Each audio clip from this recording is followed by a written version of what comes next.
Tesla ప్రపంచవ్యాప్తంగా ఈ కంపెనీకి కానీ దాన్ని రన్ చేస్తున్న ఎలాన్ మస్క్ కి కానీ అసలు పరిచయం అవసరం లేదు. అయితే ఇంత ఫేమస్ అయిన టెస్లా కంపెనీని స్థాపించింది మాత్రం ఎలాన్ మస్క్ కాదు. 2008లో ఈ కంపెనీని స్థాపించిన వాళ్ళని బయటకు పంపించి ఎలాన్ మస్క్ దీన్ని సొంతం చేసుకున్నారు.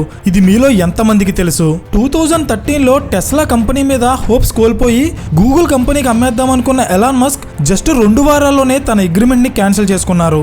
అండ్ అలా క్యాన్సిల్ చేసుకున్న 2 నెలల్లోనే టెస్లా కంపెనీ రాకెట్ స్పీడ్ తో ఎదగడం స్టార్ట్ అయింది. అయితే దీని వెనకున్న సీక్రెట్ ఏంటి? 2021లో టెస్లా కంపెనీ వాల్యుయేషన్ $1 ట్రిలియన్ దాటేసింది. అంటే సుమారు 80 లక్షల కోట్ల రూపాయలు. కానీ ఇక్కడ సర్ప్రైజింగ్ మ్యాటర్ ఏంటంటే 2003 నుండి 2020 వరకు సుమారు 17 సంవత్సరాల పాటు కేవలం నష్టాల్లోనే ఉన్న ఈ కంపెనీకి ఇంత వాల్యుయేషన్ ఎలా వచ్చింది? టెస్లా కంపెనీలో జస్ట్ ఒక ఇన్వెస్టర్ గా ఎంటర్ అయిన ఎలాన్ మస్క్ దాన్ని సొంతం చేసుకుని తన జీనియస్ బిజినెస్ స్ట్రాటజీస్ తో ఈ రోజు ప్రపంచంలోనే అతిపెద్ద ఆటోమొబైల్ కంపెనీగా మార్చారు. అయితే ఇదంతా అసలు ఎలా సాధ్యపడింది అనేది నేను ఈ వీడియోలో చెప్పబోతున్నాను. Hello everyone, welcome to today's video and this is your friend Surya. అసలు ఇదంతా ఎక్కడ మొదలైందంటే 2003లో Martin Eberhard and Marc Tarpenning అనే 2 వ్యక్తులు టెస్లా మోటార్స్ అనే ఒక కంపెనీ స్థాపించారు. బేసిక్ గా ఈ కంపెనీ స్థాపించడం వెనక వీళ్ళ ఉద్దేశం ఏంటంటే ఇప్పుడంటే ప్రపంచవ్యాప్తంగా ఎలక్ట్రిక్ వెహికల్స్ ని విపరీతంగా యూజ్ చేస్తున్నారు. కానీ ఒక 10 సంవత్సరాలు వెనక్కి వెళ్తే అసలు ఎలక్ట్రిక్ కార్స్ అంటేనే పెద్దగా ఎవరికీ తెలియదు. కానీ టెస్లా కంపెనీని స్థాపించిన వీళ్ళిద్దరూ ఫ్యూచర్ లో ఎలక్ట్రిక్ వెహికల్స్ కి డిమాండ్ పెరుగుతుందని 2003లోనే ప్రిడిక్ట్ చేసి పెట్రోల్ అండ్ డీజిల్ కార్స్ తో పోటీ పడేలా వాళ్ళ ఎలక్ట్రిక్ కార్ ని డిజైన్ చేయాలనుకున్నారు. So this is the plan. కానీ ప్లాన్ ఉంటే సరిపోదు కదా, దాన్ని ఎగ్జిక్యూట్ చేయడానికి డబ్బులు కూడా కావాలి. So Tesla company business model నచ్చి ఆ కంపెనీలో పెట్టుబడి పెట్టిన మొట్టమొదటి వ్యక్తే ఎలాన్ మస్క్. 2004లో ఎలాన్ మస్క్ టెస్లా కంపెనీలో $6.5 మిలియన్ ఇన్వెస్ట్ చేసి అఫీషియల్ గా ఈ కంపెనీలో అడుగుపెట్టారు.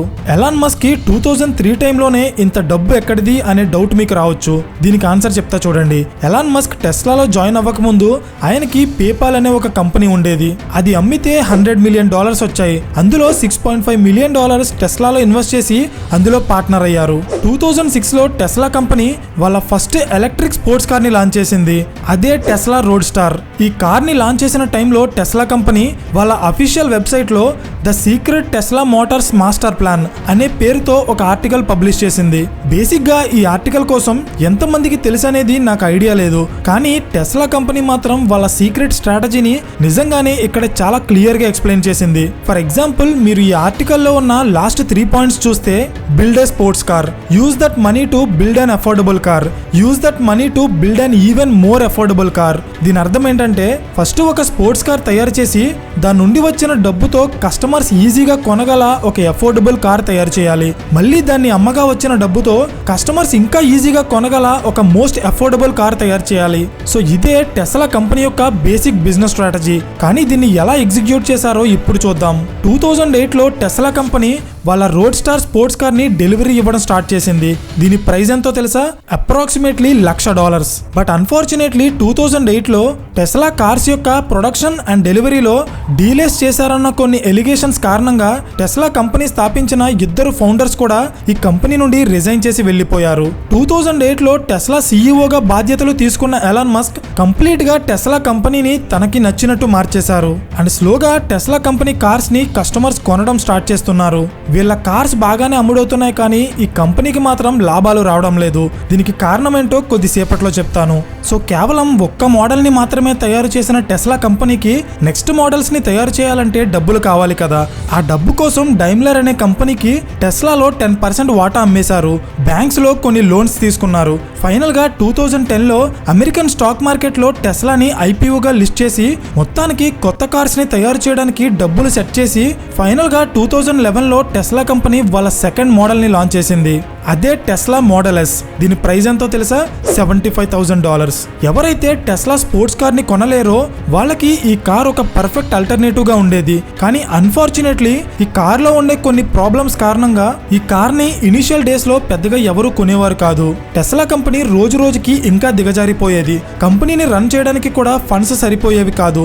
ఫైనల్ గా ఎలాన్ మస్క్ టెస్లా కంపెనీని అమ్మేయడానికి డిసైడ్ అయ్యి 2013లో గూగుల్ కంపెనీకి టెస్లాని $6 బిలియన్ కి అమ్మడానికి డీల్ చేసుకున్నారు. కానీ సర్ప్రైజింగ్లీ ఈ డీల్ చేసుకున్న దగ్గర నుండే టెస్లా కంపెనీ మ్యాజిక్ స్టార్ట్ అయింది.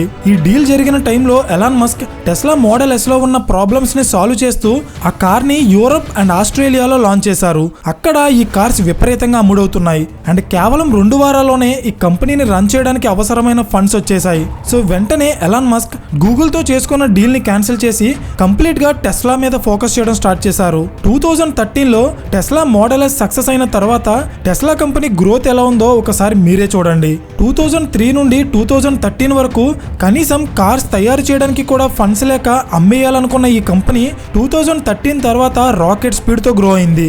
అయితే ఇప్పటి వరకు మనం చూసింది కేవలం ఆరంభం మాత్రమే. ఎందుకంటే టెస్లా కంపెనీ అసలు బిజినెస్ ఇక్కడి నుండే స్టార్ట్ అవుతుంది. 2013 తర్వాత మంచి సక్సెస్ చూసిన ఎలాన్ మస్క్ టెస్లా కంపెనీని డిఫరెంట్ సెక్టార్స్ కి ఎక్స్పాండ్ చేశారు. ఫర్ ఎగ్జాంపుల్ అప్పటి వరకు కేవలం కార్స్ ని మాత్రమే తయారు చేసే టెస్లా కంపెనీ 2016 నుండి solar panels, solar roof tiles and solar walls లాంటి రెన్యూబుల్ ఎనర్జీ ఎక్విప్మెంట్ ని తయారు చేయడం స్టార్ట్ చేసింది. సోలార్ ప్యానల్స్ అంటే మనందరికీ తెలిసిందే, కానీ సోలార్ రూఫ్ టైల్స్ అంటే కంప్లీట్ గా ఇంటి పైకప్పుని సోలార్ ప్యానల్స్ తో నింపేస్తారు. వీటినే సోలార్ రూఫ్ టైల్స్ అంటారు. అండ్ వీటి నుండి జనరేట్ అయిన సోలార్ పవర్ ని స్టోర్ చేయడానికి యూజ్ చేసేవే పవర్ వాల్స్, అంటే బ్యాటరీ సిస్టమ్స్ అన్నమాట. అర్థమైందా? సో ఇలా టెస్లా కంపెనీ డిఫరెంట్ సెక్టార్స్ కి వాళ్ళ బిజినెస్ ని ఎక్స్పాండ్ చేస్తూనే వాళ్ళ కార్స్ లో కొత్త మోడల్స్ ని లాంచ్ చేసింది. ఫర్ ఎగ్జాంపుల్ 2015లో టెస్లా మోడల్ ఎక్స్ ని, 2017లో మోడల్ 3 ని అండ్ ఫైనల్లీ 2020లో టెస్లా కంపెనీ వాళ్ళ మోడల్ వై ని లాంచ్ చేసింది. వీటిలో లోయెస్ట్ ప్రైస్ ఉన్న టెస్లా మోడల్ 3 నే వీళ్ళు ఇండియాలో లాంచ్ చేయాలనుకుంటున్నారు. ఇక్కడ మీరు అబ్జర్వ్ చేస్తే మనం వీడియో స్టార్టింగ్ లో మాట్లాడుకున్నట్టే టెస్లా కంపెనీ వాళ్ళ బేసిక్ బిజినెస్ స్ట్రాటజీని చాలా కరెక్ట్ గా ఎగ్జిక్యూట్ చేసింది. కావాలంటే ఒకసారి మీరే చూడండి. 2008లో కాస్ట్లీ స్పోర్ట్స్ కార్ లాంచ్ చేసిన టెస్లా కంపెనీ దాని తర్వాత లాంచ్ చేసిన ప్రతి కార్ ని కస్టమర్ కి దగ్గర చేయడానికి వాటి ప్రైజెస్ ని తగ్గించుకుంటూ వచ్చింది. గమనించారా? సో ఇక్కడ మనం నేర్చుకోవాల్సిన ఒక ఇంపార్టెంట్ లెసన్ ఏంటంటే ప్లాన్స్ చాలా మంది వేస్తారు, కానీ దాన్ని కరెక్ట్ గా ఎగ్జిక్యూట్ చేయడంలో చాలా కొద్ది మంది మాత్రమే సక్సెస్ అవుతారు. అండ్ అందులో ఒకరే ఎలాన్ మస్క్. ఇక్కడ మీకు ఒక డౌట్ రావచ్చు, అసలు టెస్లా కంపెనీ వాళ్ళ కార్ ప్రైజెస్ ని ఎలా తగ్గించగలిగింది అని. దీని వెనుకున్న లాజిక్కే టెస్లా గిగా ఫ్యాక్టరీ. ఈ ఫ్యాక్టరీ ఏం చేస్తుందంటే టెస్లా కార్స్ కి కావాల్సిన మాక్సిమం అన్ని కాంపోనెంట్స్ ని like Motors, batteries and power transmission equipment లాంటి ప్రతి కాంపోనెంట్ ని ఇక్కడే తయారు చేస్తారు. సో దీనివల్ల అడ్వాంటేజ్ ఏంటంటే ఎప్పుడైతే మాస్ ప్రొడక్షన్ జరుగుతుందో అక్కడ ఒక సింగిల్ వస్తువుని తయారు చేయడానికి అయ్యే కాస్ట్ తగ్గిపోతుంది. అండ్ దీనితో పాటు టెస్లా కంపెనీ వాళ్ళ కార్స్ అమ్మకాల్లో కూడా ఒక డిఫరెంట్ స్ట్రాటజీని ఫాలో అవుతుంది. అదే డైరెక్ట్ సేల్స్ మోడల్. అంటే మీరు ఏదైనా ఒక కార్ కొనాలనుకుంటే మీ దగ్గరలో ఉన్న ఒక షోరూమ్ డీలర్ దగ్గరికి వెళ్ళి కొంటారు, అవునా? అండ్ ఆ పర్టికులర్ షోరూమ్ ద్వారా మీకు కార్ అమ్మినందుకు మీరు కొన్న కార్లో ఆ డీలర్ కొంత కమిషన్ వేసుకుంటాడు. అంటే మీకు మీ కార్ తయారు చేసే కంపెనీకి మధ్య ఒక మీడియేటర్ ఉన్నాడు. దీనివల్ల కార్ ప్రైస్ పెరుగుతుంది. సో టెస్లా కంపెనీ ఏం చేస్తుందంటే కంప్లీట్ గా ఈ డీలర్షిప్ మోడల్ ని ఎలిమినేట్ చేసి డైరెక్ట్ గా వాళ్ళ కంపెనీ నుండే కార్స్ అమ్మడం స్టార్ట్ చేసింది. దీన్నే డైరెక్ట్ సేల్స్ మోడల్ అంటారు. అంటే మీరు టెస్లా కంపెనీ కార్ ని వాళ్ళ వెబ్సైట్ లో ఆర్డర్ చేస్తే మధ్యలో మీడియేటర్స్ ఎవరూ లేకుండా ఆ కార్ ని డైరెక్ట్ గా మీకు టెస్లా కంపెనీయే డెలివరీ చేస్తుంది. సో ప్రతి చోట ఇలా డబ్బు సేవ్ చేయడం వల్ల టెస్లా కంపెనీ వాళ్ళు తయారు చేసే ప్రతి కార్లో 30% ప్రాఫిట్ సంపాదిస్తుంది. సో ఇప్పటి వరకు విన్న ఇన్ఫర్మేషన్ చూస్తుంటే టెస్లా కంపెనీకి బోలెడంత లాభం వచ్చేస్తుంది. అందుకే ఈ కంపెనీ ఎంత స్పీడ్ గా గ్రో అవుతుంది అనిపిస్తుంది, అవునా? కానీ నిజం ఏంటంటే 2003లో స్టార్ట్ అయిన టెస్లా కంపెనీ 2020 వచ్చే వరకు అంటే సుమారు 17 సంవత్సరాల పాటు ఒక్క రూపాయి కూడా లాభం సంపాదించలేదు. ఇక్కడ మీకు ఒక డౌట్ రావచ్చు, ప్రతి కార్లో 30% ప్రాఫిట్ వచ్చేటప్పుడు ఈ కంపెనీ ఎందుకు నష్టాల్లో ఉంది అని. ఎస్, టెస్లా కంపెనీ అమ్మే ప్రతి కార్ మీద ఆ కంపెనీకి 30% ప్రాఫిట్ వస్తుంది. బట్ స్టిల్ ఓవరాల్ గా ఈ కంపెనీ లాభాల్లో లేదు. ఇది వినడానికి కాస్త ఆశ్చర్యంగా అనిపించినప్పటికీ ఇదే నిజం. అయితే దీని వెనుకున్న లాజిక్ ఏంటంటే ఒక కంపెనీ యొక్క ఓవరాల్ ప్రాఫిటబిలిటీ అనేది టోటల్ వాళ్ళకి వచ్చిన ఆదాయంలో వాళ్ళు ఖర్చు పెట్టిన డబ్బు తీసేస్తే మిగిలిందే లాభం. ఇది అందరికీ తెలిసిందే. కానీ టెస్లా కంపెనీ నష్టాల్లో ఉండడానికి కారణం ఏంటంటే ఈ కంపెనీ వాళ్ళకొచ్చే ఆదాయం కంటే ఎక్కువగా ఖర్చు పెడుతుంది. అంటే అప్పుడు ఆటోమేటిక్ గా నష్టాల్లోకి వెళ్ళిపోతుంది కదా. లాజిక్ అర్థమైందా? అయితే టెస్లా కంపెనీ ఇంత భారీ మొత్తంలో డబ్బుని అసలు ఎక్కడ ఖర్చు పెడుతుంది? This is the question. చాలా మంది పబ్లిసిటీ అండ్ అడ్వర్టైజ్మెంట్స్ కోసం అనుకుంటారు, కానీ అది నిజం కాదు. ఎందుకంటే 2003 నుండి 2022 వరకు టెస్లా కంపెనీ వాళ్ళ కార్స్ కి పబ్లిసిటీ అండ్ మార్కెటింగ్ కోసం ఒక్క రూపాయి కూడా ఖర్చు పెట్టలేదు. అయితే మరి ఇంత డబ్బు ఎక్కడ ఖర్చు పెట్టింది అనుకుంటున్నారా? R&D, research and development. అంటే కొత్త కొత్త టెక్నాలజీని కనిపెట్టడానికి, ఫ్యూచర్ లో వాళ్ళ కస్టమర్స్ కి ఇంకా బెటర్ కార్స్ ని ఇవ్వడానికి దాని మీద వర్క్ చేయడమే రీసెర్చ్ అండ్ డెవలప్మెంట్ అంటారు. So my dear audience, Tesla company ఎందుకు ఇంత స్పెషల్ అర్థం కావాలంటే ఒకసారి ఈ డేటా అబ్జర్వ్ చేయండి. ఈ చార్ట్ లో ఉన్న రెడ్ కలర్ ఒక కంపెనీ వాళ్ళ కార్ పబ్లిసిటీ కోసం ఖర్చు పెట్టిన డబ్బుని ఇండికేట్ చేస్తే, ఆరెంజ్ కలర్ ఆ కార్ రీసెర్చ్ అండ్ డెవలప్మెంట్ కోసం ఖర్చు పెట్టిన డబ్బుని ఇండికేట్ చేస్తుంది. ఇది కేవలం ఒక సింగిల్ కార్ కి మాత్రమే. ఇందులో ఏముందంటారా? చెప్తా చూడండి. Chrysler, General Motors, Toyota and Ford లాంటి కంపెనీస్ రీసెర్చ్ అండ్ డెవలప్మెంట్ కి ఖర్చు పెట్టే డబ్బులో 50% పబ్లిసిటీ అండ్ మార్కెటింగ్ కి ఖర్చు పెడుతున్నారు. కానీ అదే మీరు టెస్లాని చూస్తే పబ్లిసిటీ కోసం అసలు డబ్బులు ఖర్చు పెట్టకపోగా కేవలం రీసెర్చ్ అండ్ డెవలప్మెంట్ కే ఈ కంపెనీస్ అన్నింటికంటే టెస్లా 2 times ఎక్కువ ఖర్చు పెడుతుంది. ఇప్పుడు అర్థమైందా టెస్లా కంపెనీ ఇంత వేగంగా ఎదగడానికి సీక్రెట్ ఏంటో? సో ఇక్కడ మీకు తెలియాల్సిన లేటెస్ట్ ఇన్ఫర్మేషన్ ఏంటంటే 2003 నుండి 2020 వరకు కేవలం నష్టాల్లోనే ఉన్న టెస్లా కంపెనీ ఫస్ట్ టైం 2020లో లాభాలు చూసింది. అండ్ ఈ లాభాలు కేవలం 2 సంవత్సరాల్లోనే $12.5 బిలియన్ కి పెరిగాయి. అంటే సుమారు ₹1,00,000 కోట్ల. అండ్ అలాగే 2022లో టెస్లా కంపెనీ ఫస్ట్ టైం వాళ్ళ కార్ పబ్లిసిటీ కోసం ఖర్చు పెట్టిన డబ్బులు ఎంతో తెలుసా? కేవలం ₹1,20,00,000. గాయ్స్ ఒకసారి ఇది చూడండి. ఎలాన్ మస్క్ కి ₹1,00,000 కోట్ల లాభాలు వస్తే అందులో కేవలం ₹1,20,00,000 మాత్రమే యాడ్స్ కోసం ఖర్చు పెట్టారు.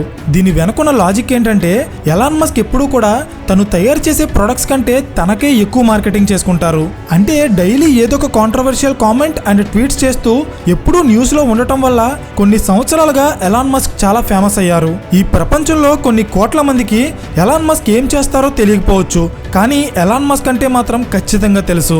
సో ఇలా టెస్లా కంపెనీ వాళ్ళ కార్స్ ని డిఫరెంట్ కంట్రీస్ కి ఎక్స్పోర్ట్ చేస్తూ అమెరికా, చైనా అండ్ మెక్సికో లాంటి 6 దేశాల్లో 20కి పైగా గిగా ఫ్యాక్టరీస్ ని ఎస్టాబ్లిష్ చేసి వీలైనంత తక్కువ ప్రైస్ కి వాళ్ళ కార్స్ ని తయారు చేసి వాల్యుయేషన్ లో ప్రపంచంలోనే అతిపెద్ద కార్ మ్యానుఫ్యాక్చరింగ్ కంపెనీగా మారింది. And present Tesla company valuation ఎంతో తెలుసా?